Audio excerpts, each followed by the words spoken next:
আমি হাঁটতে গেছি, হাঁটতে যাওয়ার পরে আমার মাথায় আসলো যে আমি চলতে থাকি, যাই কোন দিকে যাই বলতে পারি না।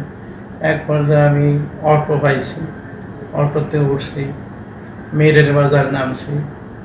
নামিয়ার পরে মনে চাইলো যে আমি আমার ওই জয়দেবপুর যাই, সিএনজি দিয়া জয়দেবপুর গেছি।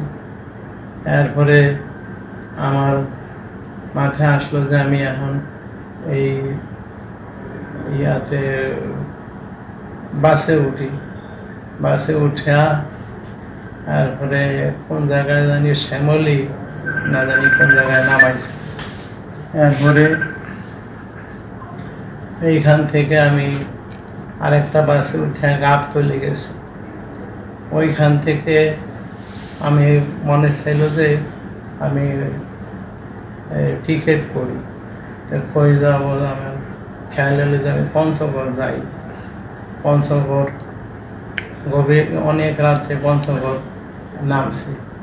নামার পরে হাঁটতেছিলাম, কোন দিকে হাঁটতেছি আমি জানি না, আমি চিনি না, হাঁটতেছিলাম।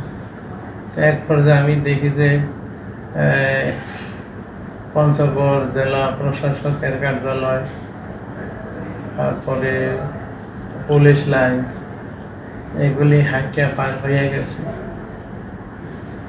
পার হয়ে গিয়ে এক পর্যায়ে আমি একটা শিকল করণীয় পাইলাম, ওইটা নিয়ে এক জায়গায় আমি প্রস্থান করতে বসলাম।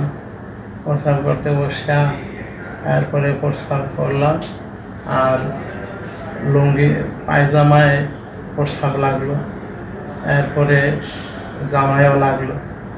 তো জামা খুলে ফেলাইলাম, পায়জামা খুললাম, কিন্তু খোলার পরে আবার পরতে হইবে এই জিনিসটুকু আমি আর পারি নাই। ঠান্ডায় ওখানে শুয়ে পড়লাম, আর পায়ে শিকল দিলাম। পায়ে শিকল দিয়া এরপরে আমার এই যে কেন করতেছি এইটার কোনো চিন্তা ভাবনা কিছুই আমার নাই, খালি যা মাথায় আসতেছে তা করতেছি। এক পর্যায়ে আমি শুয়ে পড়লাম, ঠান্ডায় খুবই কাতর হয়ে গেলাম। এরপরে কতক্ষণের জন্য আমার ঘুম আসলো। এরপরে সকালে লোকেরা আমারে এই হসপিটালে নিল। আমি দেখি যে আমি পঞ্চগড় হসপিটালে আছি। চতুর্দিকে আলেম ওলামা আসলো। এখন আমি যদ্দূর আমার এরকম ছোটবেলায় আমার আবার এরকম হয়েছিল, আমার মাথার ভিতরে আসছে যে